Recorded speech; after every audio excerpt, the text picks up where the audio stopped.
Greetings and welcome to the latest edition of the Entheogenic Evolution Podcast. As always, I am your host, Martin, and I'm happy to have you with me today. For this week's episode, I have a lively, entertaining, and fun conversation with Nick Sun, who is something of a psychedelic comedian based in Australia. He also hosts his own podcast called Tripping with Nick Sun, and is the author of a semi-autobiographical book, Mo Trippin. And we're going to be talking all about it in this week's podcast episode. But first, just a couple announcements before we get there. Personally, I am excited and celebrating the fact that I have now finished The Alchemist and the Eagle audiobook. I've integrated all of the new music that I created for The Alchemist and the Eagle soundtrack into the audiobook, and also used music from The Fate of Morani, the soundtrack, and Orby's Vision, the soundtrack, and also from my album from last year, When the Beauty is All That Remains. And now those files are on their way to being distributed to Audible, Amazon, and the Apple Bookstore. And my 14th audiobook should be available soon. And this is also now my 5th novel. And there is one more novel to go, which is the longest of the Tales of Ardawen series, The Fifth Temple. And maybe I'll start working on that sometime later this year, or maybe I'll even put it off until next year. I don't know, but that's my next big project, is to do that audiobook and create a whole new album for that.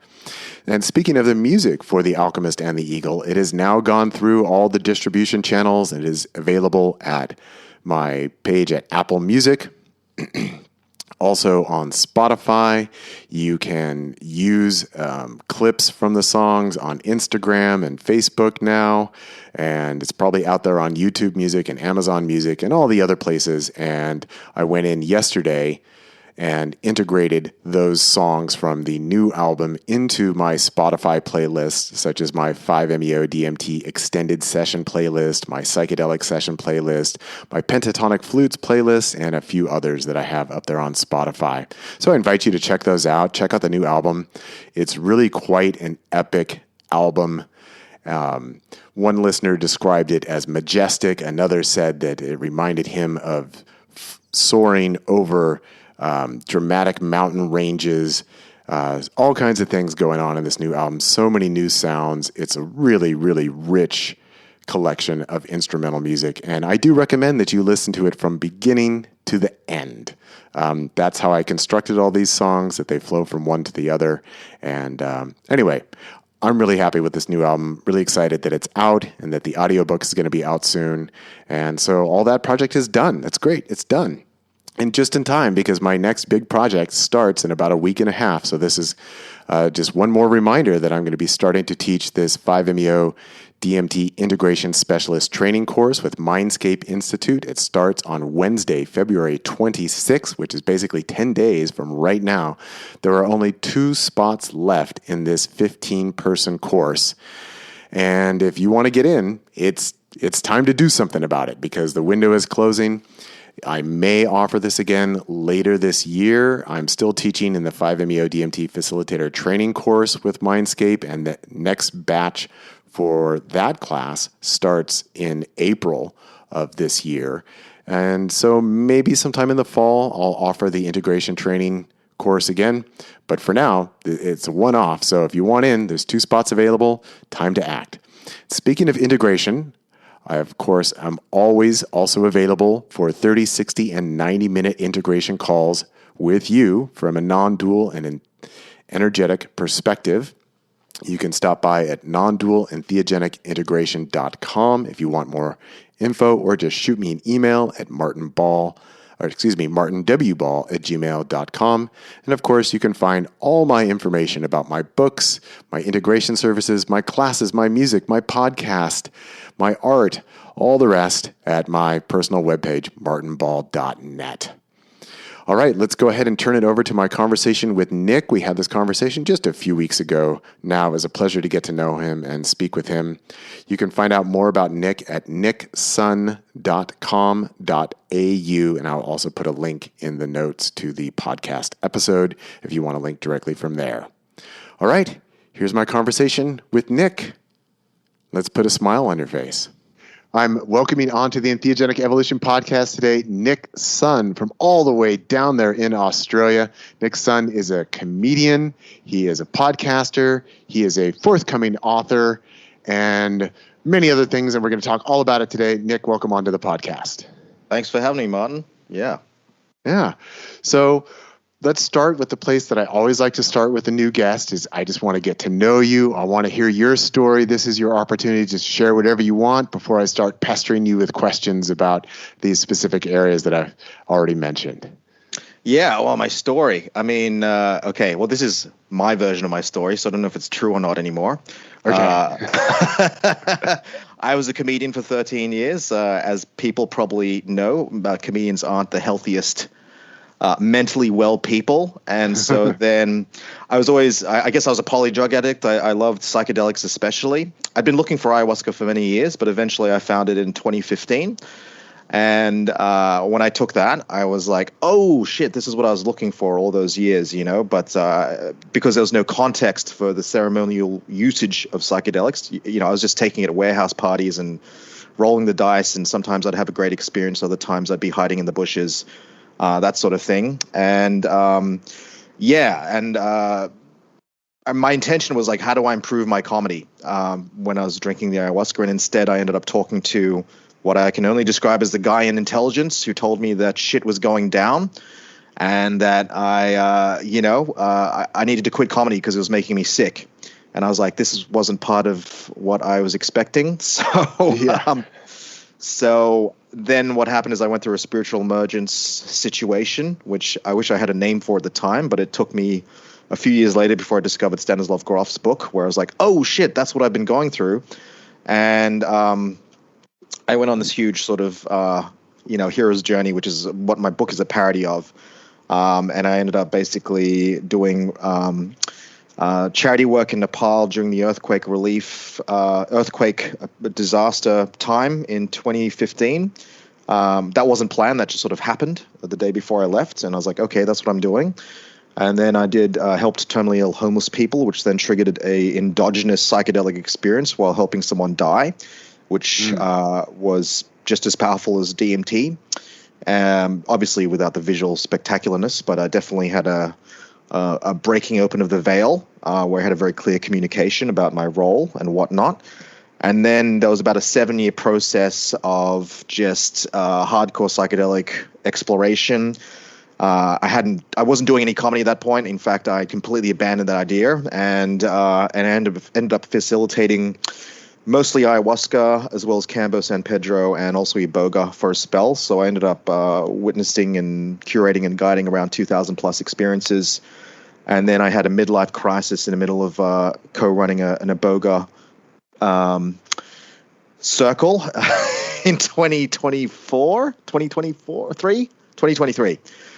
And I was like, holy shit, what the fuck am I doing? And I just had this 4-month ego death process, and then I just kind of got this call that I need to do comedy again and to write a show about the whole process. And so last year I got back on stage, and I've just been sort of trying to write a whole combine the two worlds basically, which I'm finding challenging but an interesting process. So I'm aiming to have a show by 2026 about plant medicine healing, because I also explored a lot of other modalities after I sort of hit the phrase flogging a dead horse comes to mind around the psychedelic path. So I ended up exploring all the non-psychedelic healing modalities as well, psychotherapy, vision quest, tantra, martial arts, whatever I could get my hands on. I just went balls to the wall, head in.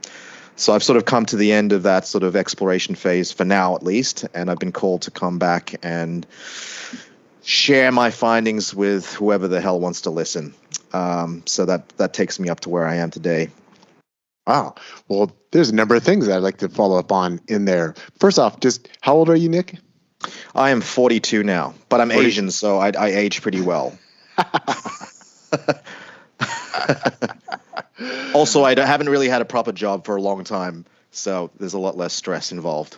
Oh, yeah. Keeping you young. Awesome. So that's a lot of life changes to go through. That was quite a trajectory that you just shared there. A lot of dissolution and reconfiguration. It's too much reconfiguration, like when does the growing end? That's what I want to know. Yeah. When does the becoming stop? Not to skip to the end, but I'm really happy to hear that you're back on the comedy angle, especially in relationship to the psychedelic world, because I think this is one of my own critiques of the psychedelic world is there's a little bit too much hyper sincerity that goes on in the psychedelic world. I totally agree. Yeah, where everybody wants to take everything so seriously, like all the time. And I do enjoy a little levity, and I enjoy some fun, and I enjoy some laughter. And especially as things become more and more ceremonialized, there's like, oh, we got to make it sacred, sacred, sacred, sacred, sacred. It's like, but where's the fun? Exactly. This is why I was expelled from a couple of the communities that I was involved in.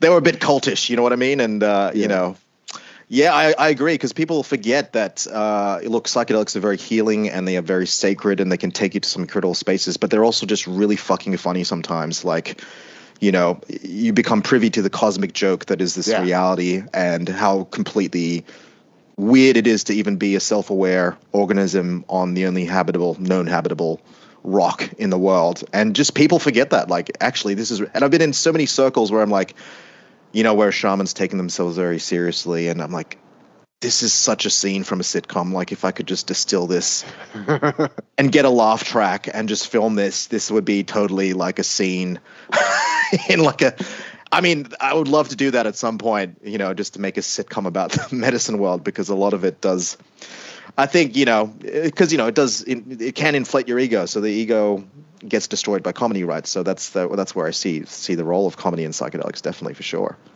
Yeah, it can really undermine the seriousness. It can help deconstruct sort of the false personas that we create, and kind of be self-depreciating or depreciating of the culture, right? Where we can poke fun at how we practice. And I think that the more we dip into extreme sincerity, just the more uptight people become, I think. And that one of the beauties of psychedelics is that they open you up, and laughter should be a part of that, I think.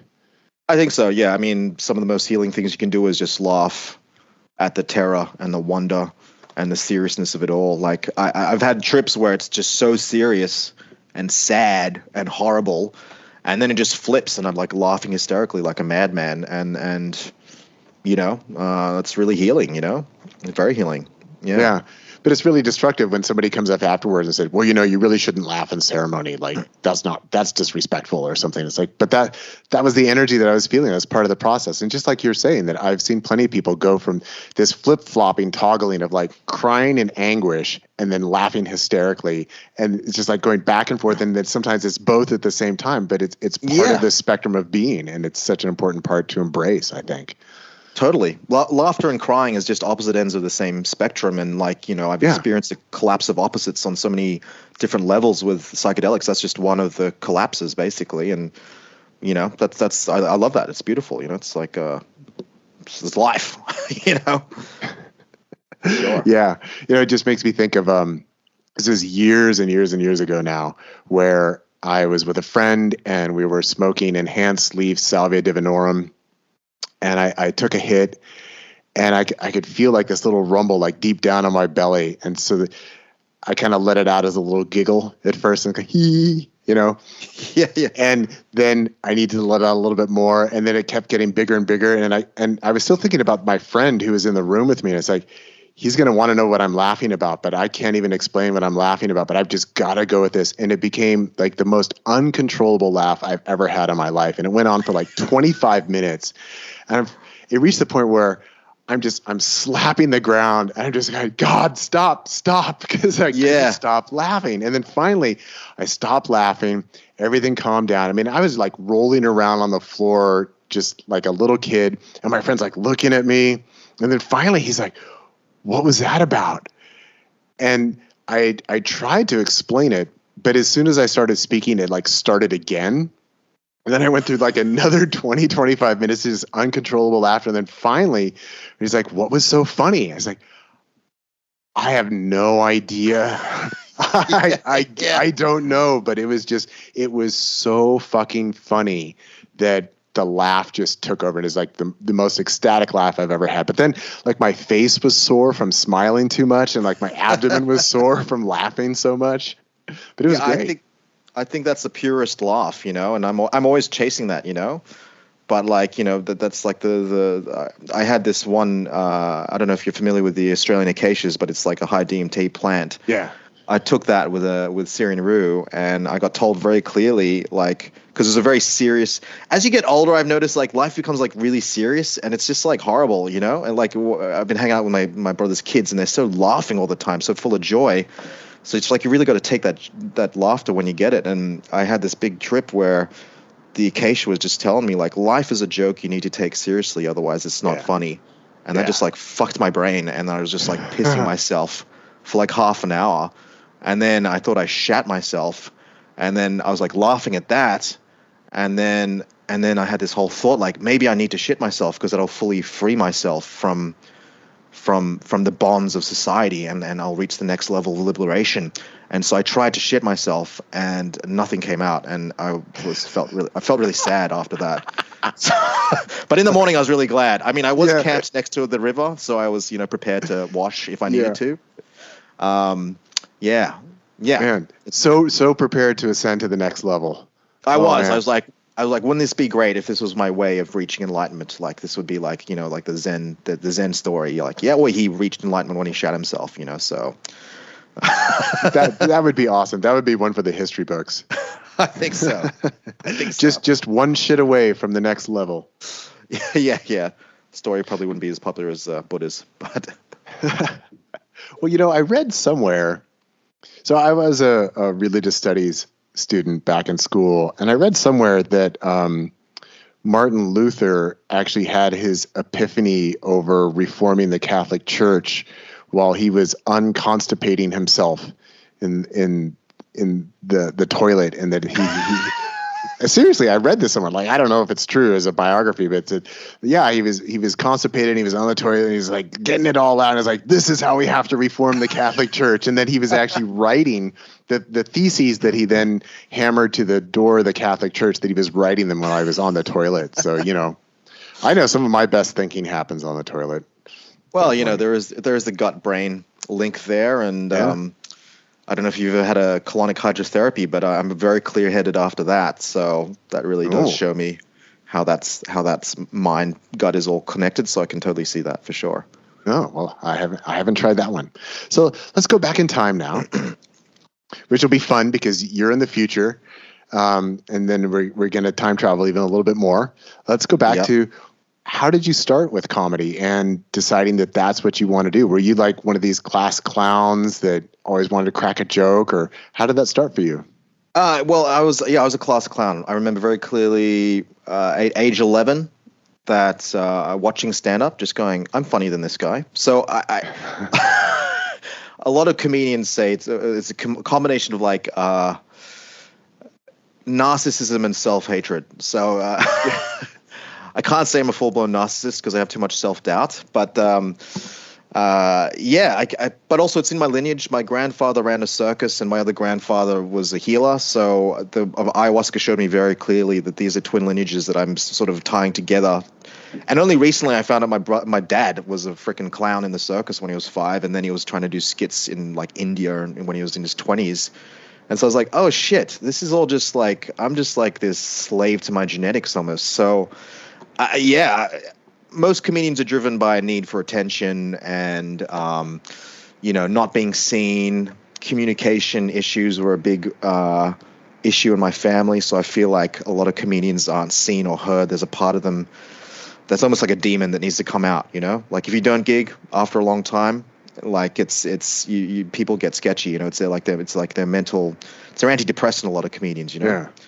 So that's how I kind of got on the train, and I just sort of did uni. I did a psychology degree, and then dropped out of that, and then I went to a clown school, and then realized that I didn't want to be a clown, so I dropped out of clown school. Then I took acid in my bedroom for about a year, and then I just thought, fuck it, I'll do comedy. So that was at age 21. Then I got a lot of early intention. Won all these competitions, got on television, blah blah blah blah. I was meant to be the next big thing, but the pressure got to me, and my demons took over. and yeah, completely burned a lot of bridges. So those are my lost years. Um, then I sort of won it back. I was sort of coming good, but they say bridges grow back. Some of them definitely don't. But now I've had enough time to elapse, and people are like, oh, okay, he's got his shit together. It's clear that he's worked out a lot of his demons. So, a lot of the stuff that was stopping me before isn't there anymore. So yeah, so I'm sort of strapping in for the long haul now. Yeah. So then going into that ayahuasca experience that you described, where you kind of got that message, like it's time to stop doing comedy. Tell us a little bit more about that. That must have been kind of heartbreaking.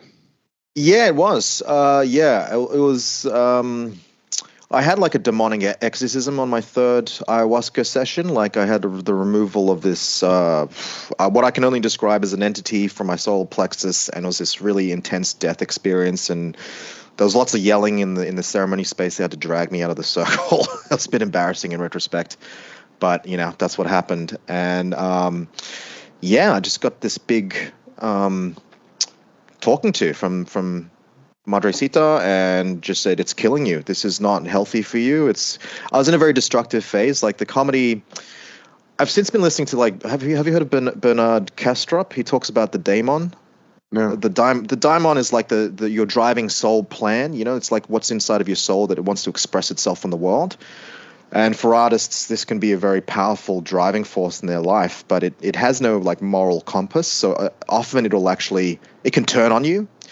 And this is where like your self-control and your morality has to come in and like mediate. And so looking back, I'm like, oh, I think this is how it relates to my comedy compulsion, Like it's same thing with a lot of musicians and artists, they're driven to create, Yeah. But it had gotten like it had gotten over me, like I was creating from a very dark place of unprocessed anger and trauma and ancestral shit, and abandonment and all these. It was, my comedy was very angry and dark, and it wasn't nice, It wasn't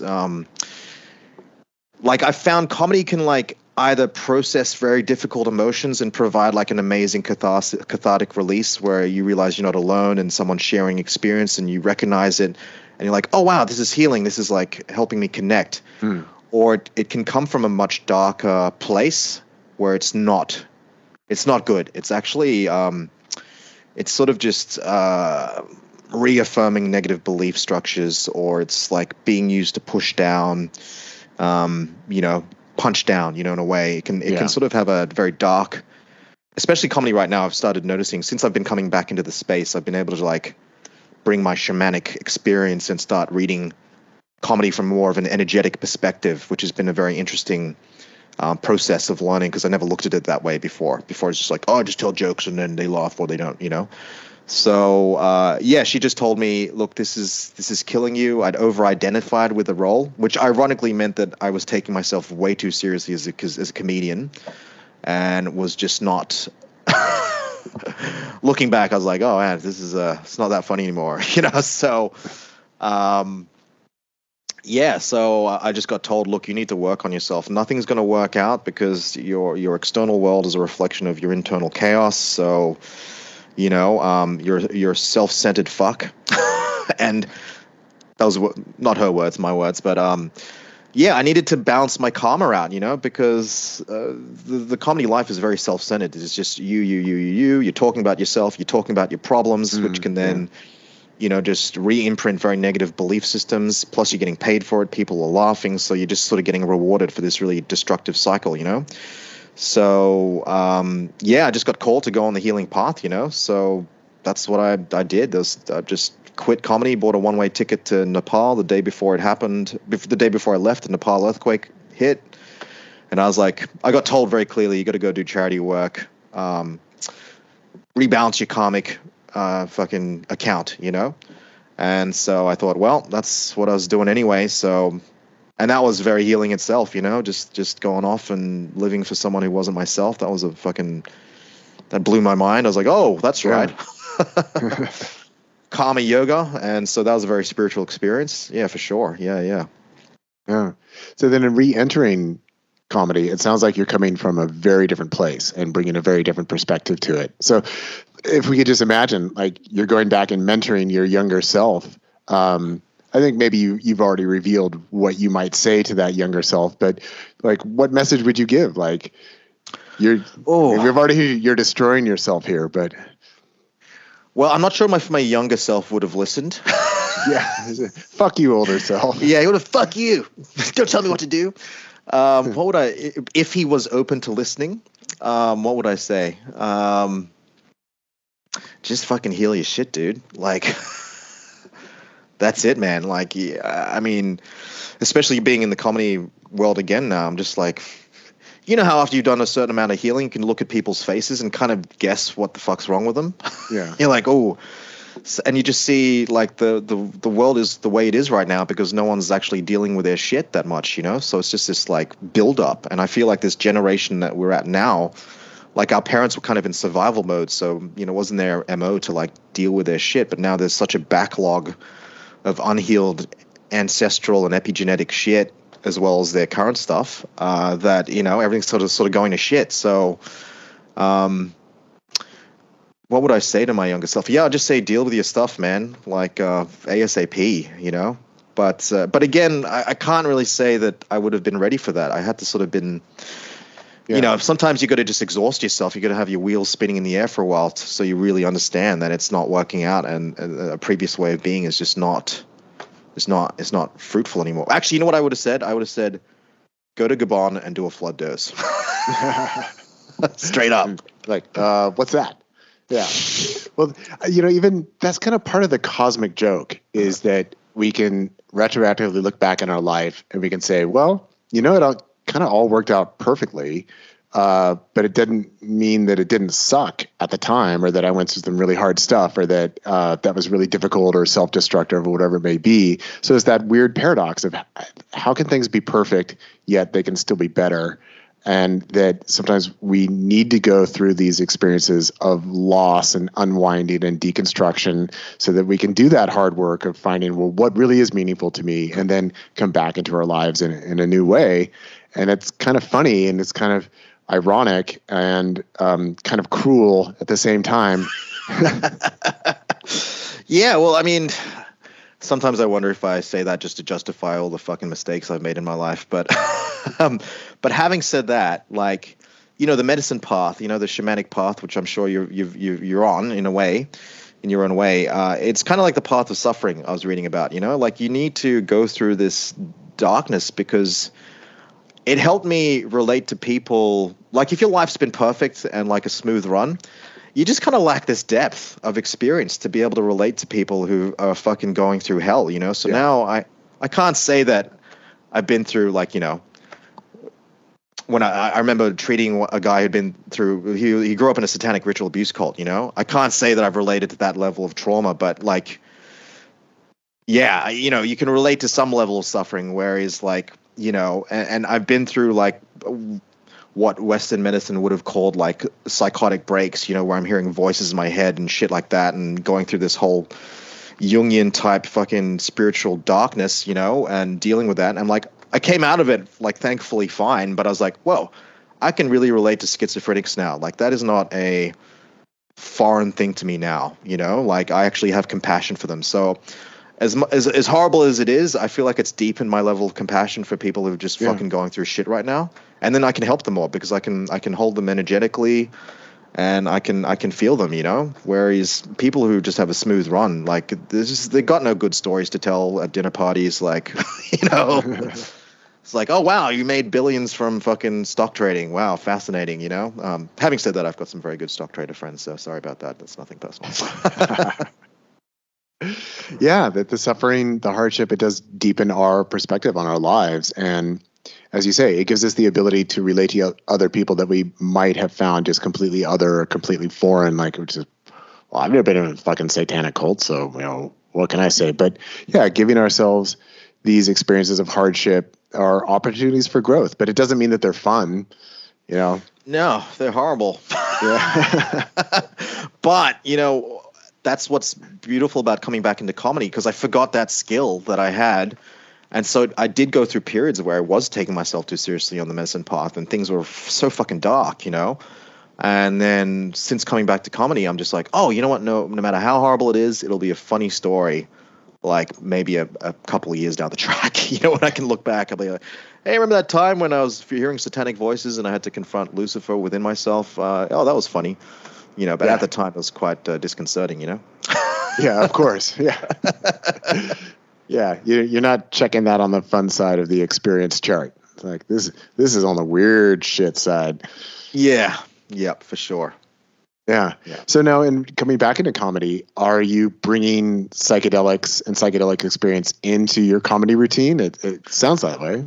Well, this is the truck. Like I'm sort of like trying to pull these two disparate worlds together. So it's been mixed results so far, because a lot of the time, most crowds have heard of ayahuasca. Like I'd say half the crowd knows what ayahuasca is, but the other half, like, I need to do a lot of exposition. And like, imagine this: you're these people have had been at work all week, and then they come out to a comedy night, and they just kind of want to escape, you know. So I'm like juggling this whole world where they're trying to escape. I'm coming from this world where I'm like, well, the plants are telling me I need to use comedy to like sort of awaken them to the Anthropocene and how fucking crazy things are. But half the crowd are wanting to just fucking shut down and escape even more. And the other half are like, yes, we want to hear it. So I'm going through a process now where I'm trying to build an audience, you know, because I have done gigs to more like curated crowds, like at psychedelic meetups and, you know, psychedelic society groups and stuff like that. And then I don't have to explain anything, and those jokes land a lot more effectively. So I'm in this midway point where I'm trying to work out, okay, do I want to be like a niche psychedelic comedian, or do I want to be more general? And it's going to be somewhere in between. But like, I did a whole bunch of jokes about Iboga last night, and they all sort of flew. So half the other job is me learning how to be relatable or connecting to crowds who haven't spent 7 years in the woods doing large amounts of psychedelics and talking to spirits and stuff like that. So that's been the main task of like, it's been grounding me, you know, coming back into the world, you know? So yeah, I'd say that's the main task I have at hand, like negotiating the crowd who just want to hear dick jokes and stuff about dating, who like don't realize what's going on right now. Like I realized I was in a bubble. Like I just assumed everyone knew that like we're in this transitional phase of great change and shit's going whack and there's a collapse of all known categories. But I started polling the crowd. I was like, hey, who here actually thinks everything's fine? And everyone would be like, yeah. Half the crowd would be like, yeah, what are you talking about? And I'm like, oh my God, are you guys fucking retarded or something? Like, you know, and the other half are like, yeah, what's going on? Please give a voice to that. So yeah, that's I don't know if the comedy crowd is the best mean average group to measure the population by, but I figure it's fairly accurate, you know. But yeah, so that's what I've stumbled upon so far. Yeah, well, I like the idea of doing stand-up routines at like a psychedelic meetup or conference or something like that. Because again, I see a lot of seriousness. I don't go to a lot of events, but often, you know, you got people up on stage and they're like, I'm really earnestly talking about my prayers and my ancestors and my healing and all of that. And, you know, that's great. But there often is like no levity anywhere to be found, you know? So I love the idea of like bringing in a comic, like let's have a good laugh, actually. I've always wanted to roast a psychedelic convention. That would be hilarious. But again, there's a lot of wokeism in the psychedelic community, you know, and so I could totally see getting canceled. But, you know, fuck it, man. Like, you know, I never trust a shaman who can't laugh at themselves, you know, like I just figure that's a red flag for me, you know. So, yeah, I say bring it on. But again, like, you know, there's so much ego inflation in the psychedelic world, you know, people can't take that. And one of the biggest hits from comedy is to take down egos, right? You know, that's the original use of satire in the Greek traditions, you know, to bring down people. Yeah. So, yeah, I mean, I'm down for trying it, but, yeah, well, I love that you mentioned that idea of like a red flag as a shaman who can't laugh at himself. Like back in 2017 in my book, Entheogenic Liberation, where I have a little section on like finding a good facilitator. And that was one of the things that I mentioned is like, does this person have a sense of humor? Like that's a good sign. if you find a facilitator who actually has a sense of humor and can laugh and can be lighthearted. But if it's just like all serious all the time, like for me, that would be a red flag. It's like, well, where's your funny bone, man? Like, where's your sense of humor? What makes you laugh? What gives you joy in life? That it's because we need to balance the suffering with some joy, and we need to balance the seriousness with some levity, because that's the full spectrum. That if it's all just one side, like serious suffering, I'm not too interested. It's heavy, yeah, and there's not enough of the trickster archetype in the scene, and you need the trickster sort of to throw the monkey wrench in the gear shaft once in a while, just to upset things. And there's a huge history of all these saints all the way through many different traditions of being the ones who call out, the high and mighty holy men. Like there's this Tibetan saint called Drugpa Kunli, who was this famous monk who was this esteemed meditative enlightened guru guy, but all he did was go have sex with women and get drunk, and then just go to these big lama meetings and just take the piss out of all the high monks. And I love that idea, that those guys, Yeah. And he was simultaneously loved and reviled. So I don't know what that says about me. But it's very easy to get stuck in the lofty celestial realms with medicine, and you forget about the earthly, the animal basics of existence, So, yeah, it's very grounding. Humor is very grounding, Yeah, I think humor and play as well. One of the things I always like to point out, like when I look out at the natural world, that the more intelligence any animal species have, you can see that the more they actually like to play and enjoy having fun. And that sometimes we as humans, we lose that because we do get caught in the seriousness and the suffering. Oh, for sure. Yeah. Especially as you get older, man. There's just less time to play. You got to do shit and look after the kids, and it's just all this responsibility. You're like, oh God, this is horrible. Yeah. So, I'm one of those creative types. I understand the driven sense. And I always like asking other people who have creative pursuits, like what the process is. I always like to kind of peek behind the scenes a little bit. So I just wanted to ask you about, how do you go about crafting jokes, and especially how do you go about crafting like a set? Like, okay. Yeah. Look, it's changed over the years, but at the moment,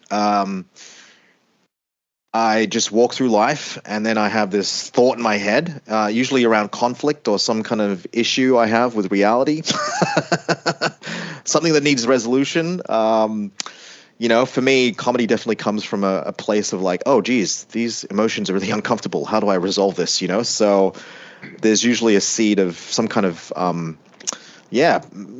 conflict in life, pain or suffering or anger or something like that, and then I just write it on my phone.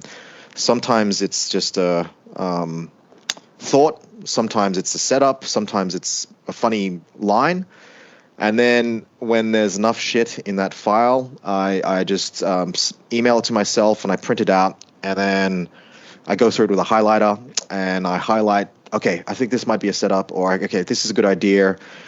And then there's different kinds of comedy rooms. There's ones where you just have to do set material that works because you're getting paid, and then there's new material nights. So I go to these new material nights, and man, I just go on stage and I just try and talk it out.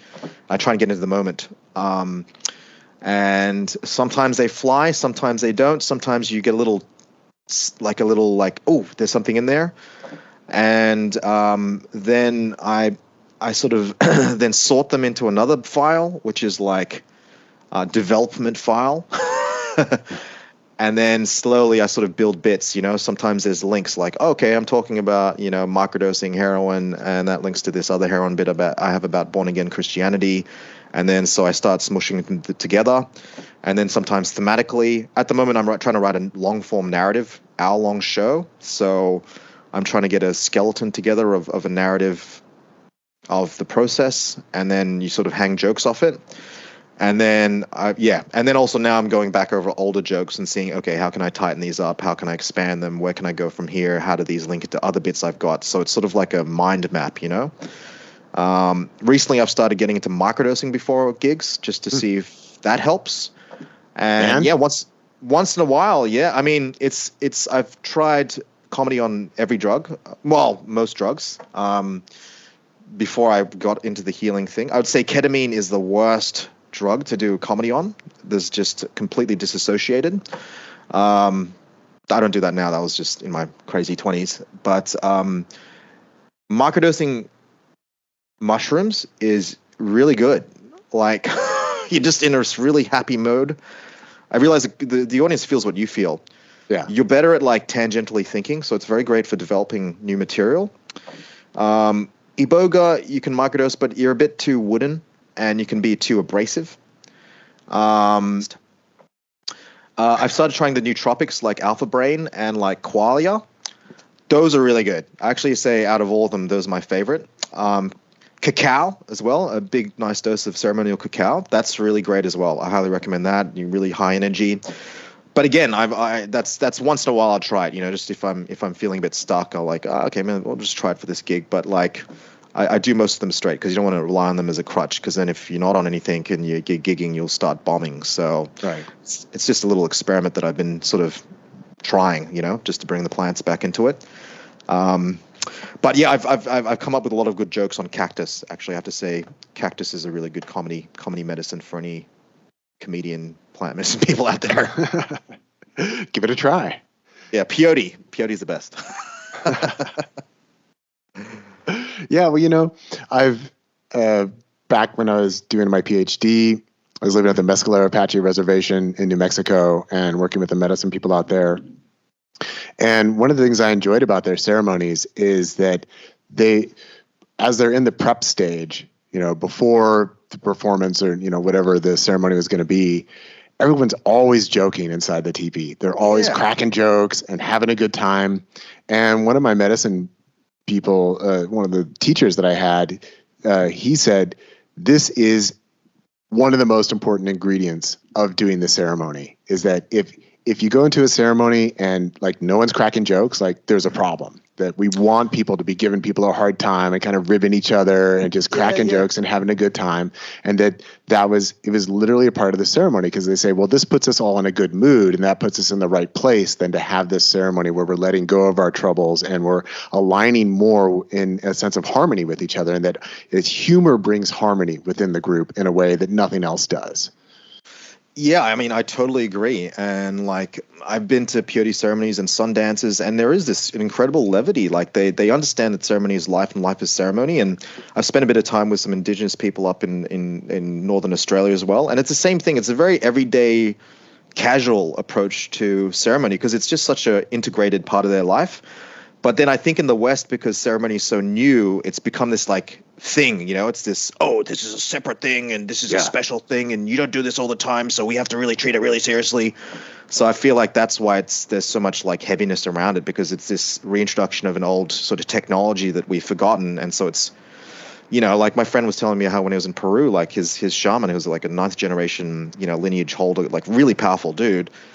All his family and community were doing was just taking the piss out of him all the time, you know, just making jokes out of him. And like, of course, because like they've had a shaman in their community their entire like millennia. So it's like integrated. Whereas now you have these like, oh, I've done 38,000 dietas in the Amazon and I'm special man now. And, you know, we're like, oh, wow, the Dalai Lama, you know. Yeah. So it's just like this weird. So I'm sure it'll eventually come together when enough time sort of passes. But you know, I agree. The laughter is a very important thing. And, you know, I was even reading about how the chaos magicians say the best way to clear demonic forces or negative entities is just to laugh hysterically at them. And I have experienced that. They don't like it. They don't like being not taken seriously. So yeah, you're supposed to be scared, man. You're supposed to be fucking terrified. Why are you laughing at me? You had to buy into the You hurt my emotion. feelings. You hurt my feelings. Yeah, exactly. I'm trying so hard to be a good demon. What you want to do is laugh at me. Yeah. So in this process of like workshopping your jokes and stuff, I would imagine sometimes you might have one that you think is just going to be a killer and it's a bomb. And maybe other times you have ones that you think like, no one's going to get this, but it's the best. I mean, how is that for you? Does it work out that way sometimes or? Yeah, of course. You know, I wrote a joke on, I drank ayahuasca over the New Year's Eve to sort of clear out of 2025 and bring in the new year. And I came up with this really, what I thought was a funny joke, about a family situation that I can't go into, but I thought, oh, this will be really funny and people will relate to this. And I just said it like 5 days later, and it was just like bombed terribly. And I was like, oh, that was me just trying to clear some bad feelings off of my chest about someone in my life. And that was way too personal. So I'm glad I aired that, but I need to move on. So, so yeah, even as a therapeutic device, comedy is effective in that way. But yeah, it's like sometimes, sometimes I'm on the ball and I'm like, okay, yeah, this is funny.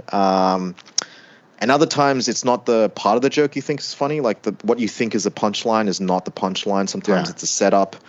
Other times it's the joins in between two jokes. So it's really fascinating to actually construct it. It's a form of poetry, like really tight comedians. It's every line is magical, in a way.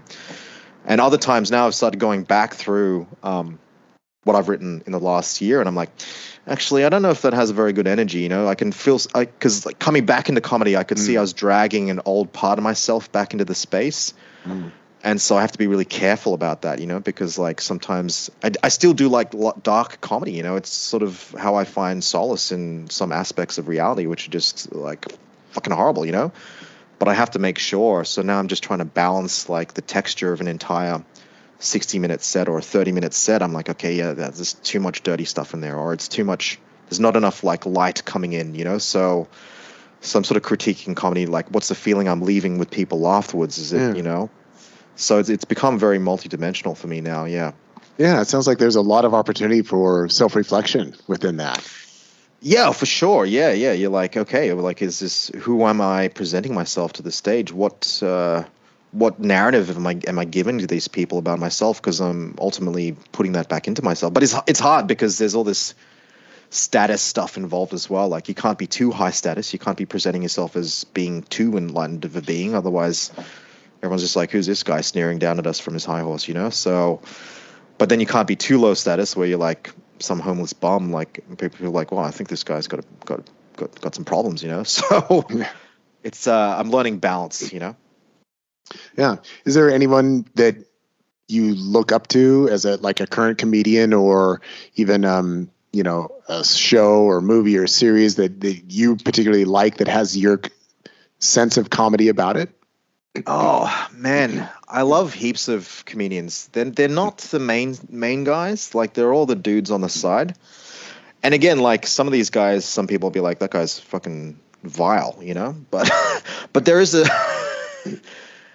is like an aspect to freedom of comedy, because you can really say and explore the bounds of freedom of speech, and sometimes that's actually really confronting and horrible. Like there's this guy called Brian Holtzman that I watched recently, where I was like, this is the craziest shit I've ever heard anyone say in public. Like it's like punching down. It breaks all the rules, and is like, I kind of had to have a shower afterwards. I'm not going to lie.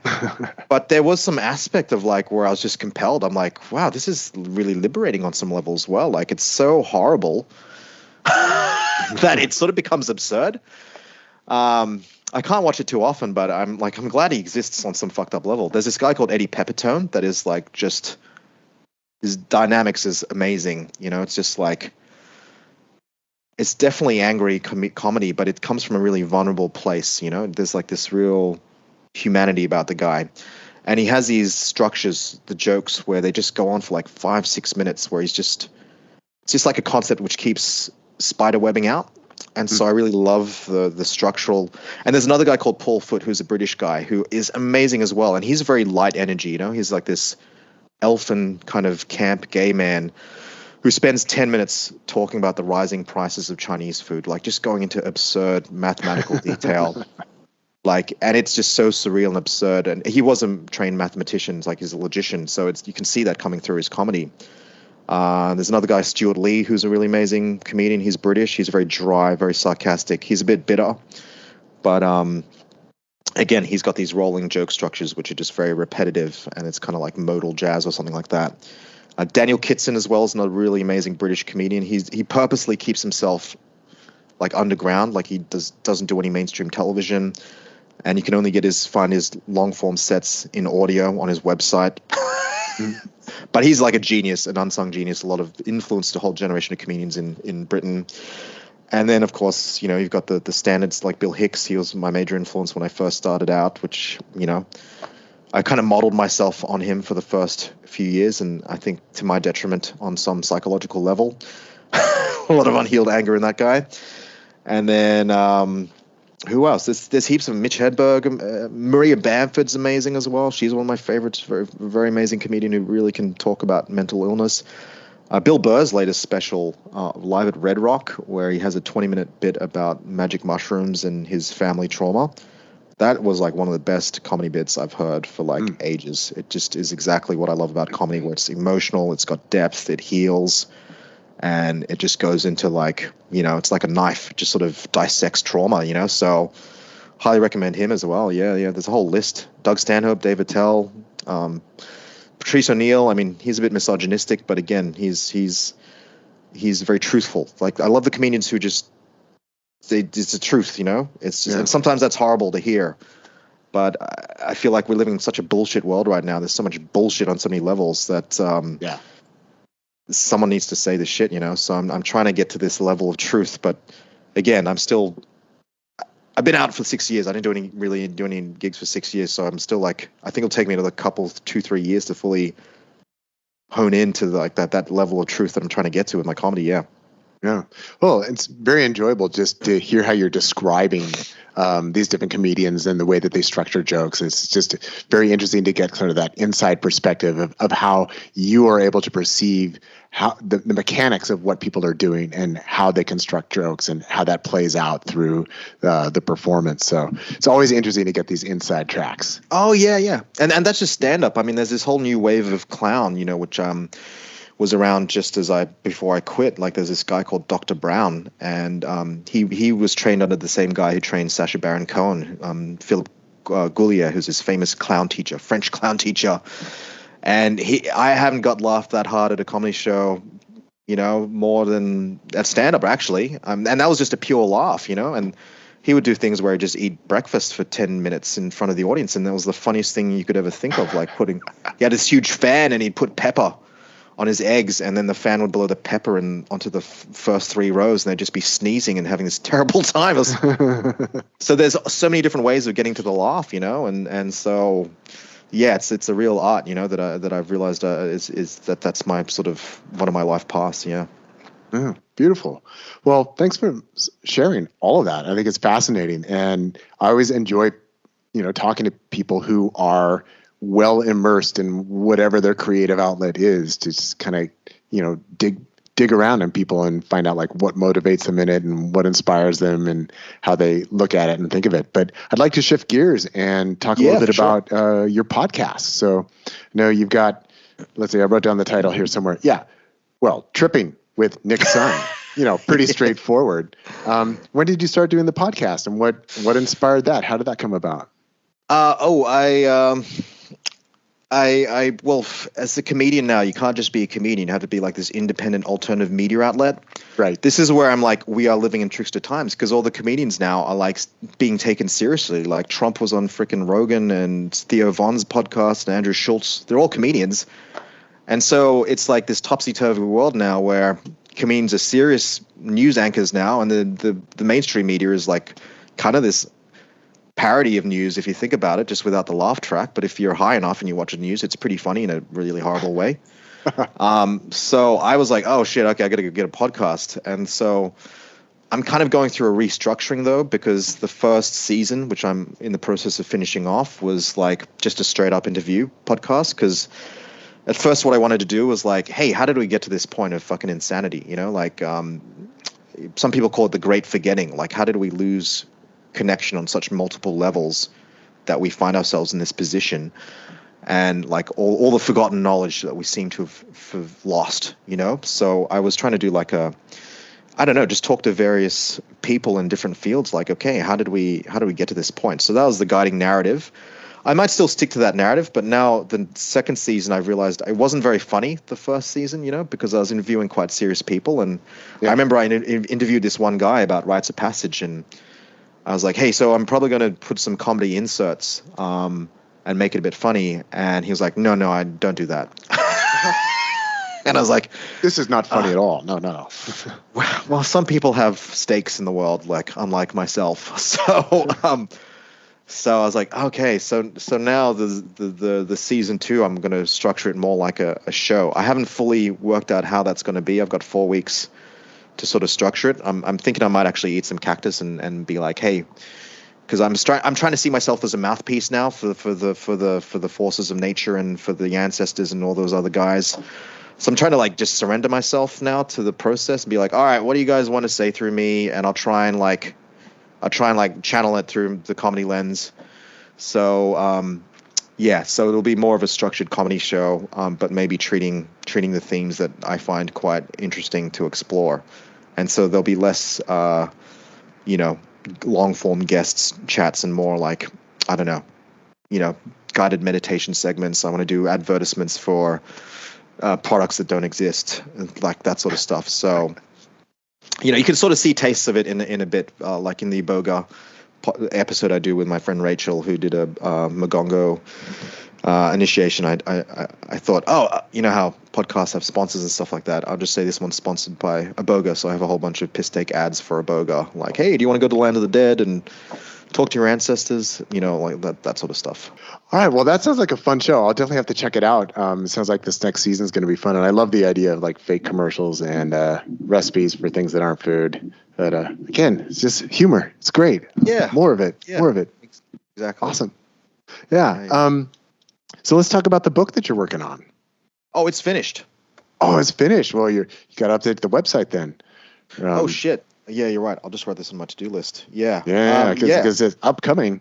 I'm currently working on a comic coming-of-age novel, so I'm currently finished.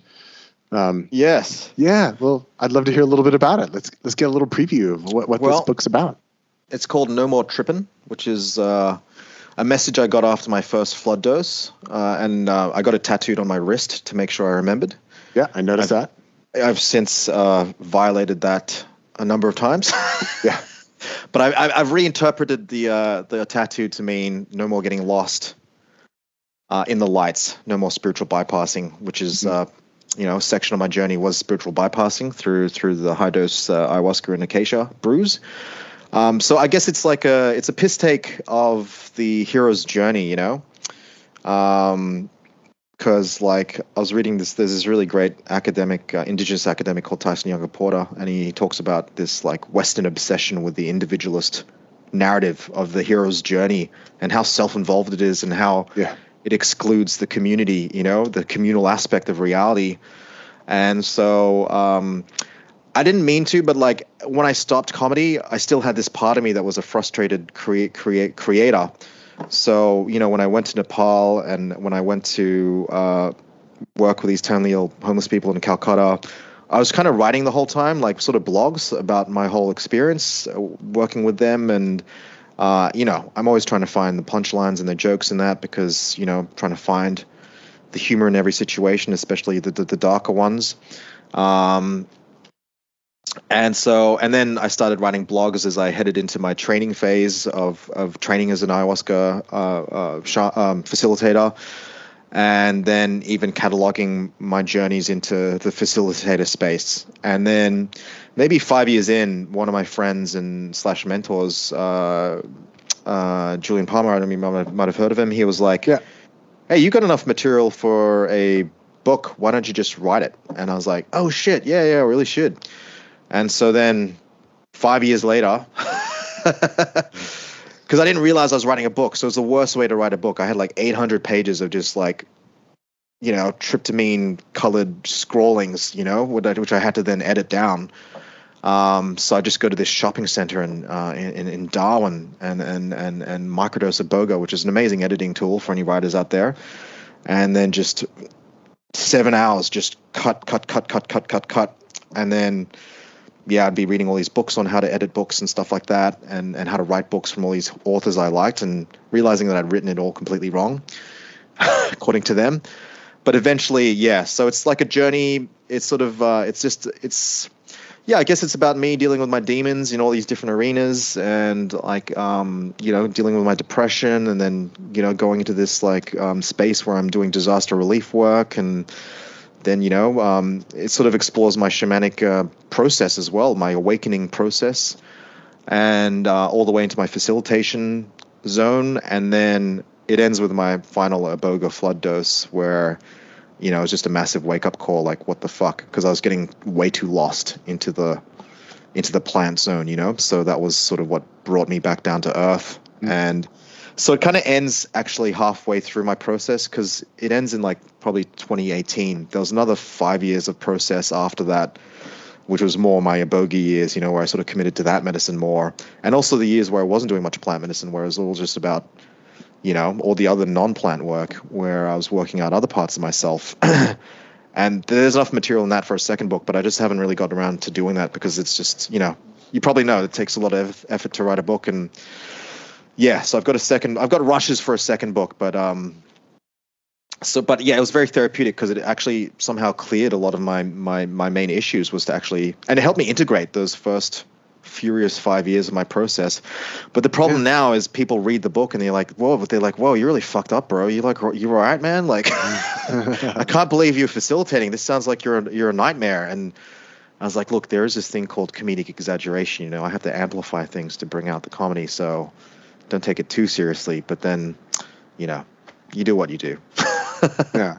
So it sounds like it's more of an autobiography, but you say novel. So is it presented through the lens of sort of a fictionalized version of yourself? I mean, obviously you're amplifying things, and I have a pen name, like in the tradition of Bukowski, how he called himself Henry Chinaski. I call myself, instead of Nick Son, I'm called Dick Moon in the book. So it's kind of like a comedic amplification of parts of myself, because, obviously you have a comedic, there's comedic devices which you need to use in writing a funny book, And to be honest, like, it starts off funny, and then halfway through, when it starts being more about the medicine world and I'm like tripping every week, it just sort of goes weird. So tonally, there's a radical shift halfway through, just to warn anyone. So, don't expect to laugh all the way then. Well, there's some level of pathos, and then, once you start getting into the more tryptamine spaces, it just starts turning into more of a fantasy novel, or a magical realist sort of treatment of the medicine world. And also, I think it's actually a pretty good map for anyone who's looking to get into the space. There's a comedic voice in the novel, and often, I'm critiquing some of the culture as well. So you have to there's this thing called status in comedy, you have to sort of put yourself down so you can take pot shots at everyone else. Otherwise, if you're high status and you're punching down, come across as a bit of a tool bag, Yeah. So there's a bit of that. And then I found people have been taking it way too literally sometimes. I mean, there is a grain of truth in there. And, some people say fiction and comedy is like you're telling lies to amplify the truth. Yeah. But also, I would say it's a good roadmap for anyone who's coming into the psychedelic space, because, I tried to also make it as a book, like a sort of a roadmap, for any psychedelic explorer, where I do try and discuss every major plant that I worked with, and Cambo as well. I haven't done 5-MeO yet, just because I'm petrified. And after throwing myself out of my body that many times with ayahuasca, I just, I need to just be more in my body. But I'll get there eventually, I know. And also, it also road tests extreme situations in, like, what you might encounter in the medicine space as well, like dealing with entities. Or there's one profile of a ceremony I go to which basically went to hell in high style. Wasn't mine. Won't name any names.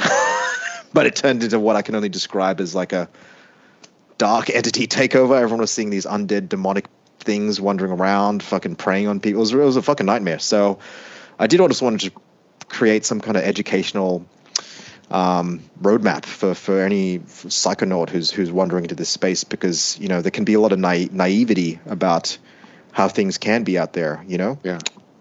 Yeah.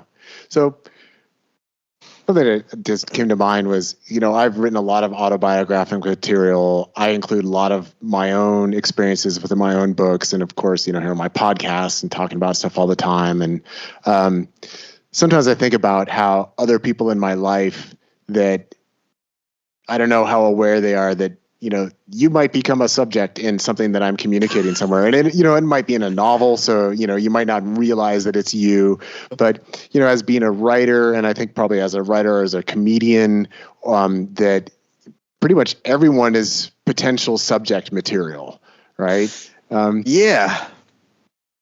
Yeah, well, I checked in with most of the people that I wrote about in the book. I said, hey, is this cool if I put this in there? You have to do that, I feel, just from an integrity point of view. For some people, like for example, that chapter in question with that really disastrous thing, I had to change a few things around to make sure that no one was recognizable. Yeah. And I looked into that in terms of, they just can't see themselves recognizable in any way to the public. And if you can do that, then that's fine. And that doesn't really change, what I wanted to express. And also you've got to make sure that, I guess, you're not trying to get back at people. Yeah.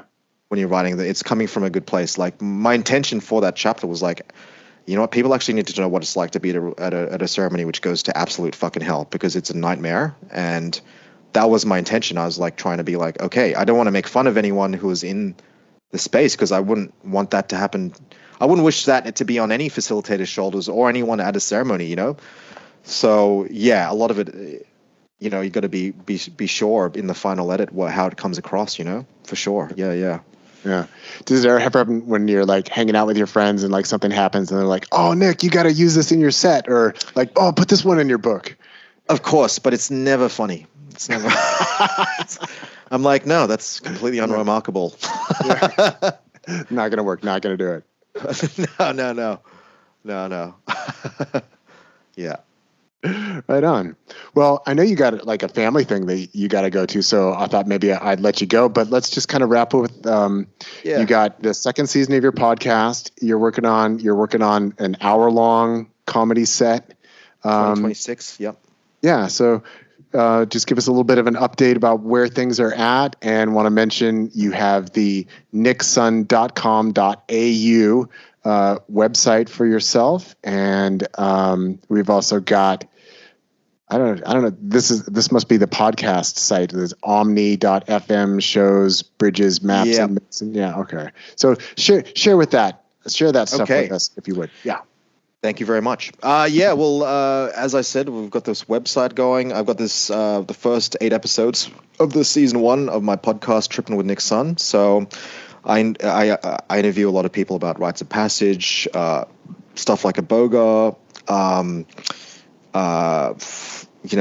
deep ecology, some indigenous wisdom keepers from Australia, just in general, that sort of stuff. That's the first series. As I said, the second series is going to be more comedic. On top of that, I've got this show happening in 2026, so stay tuned for anyone in Australia, and then hopefully I'm going to be taking that to the rest of the world. And also I have my book, which is called No Mo Trippin. It's available on Amazon.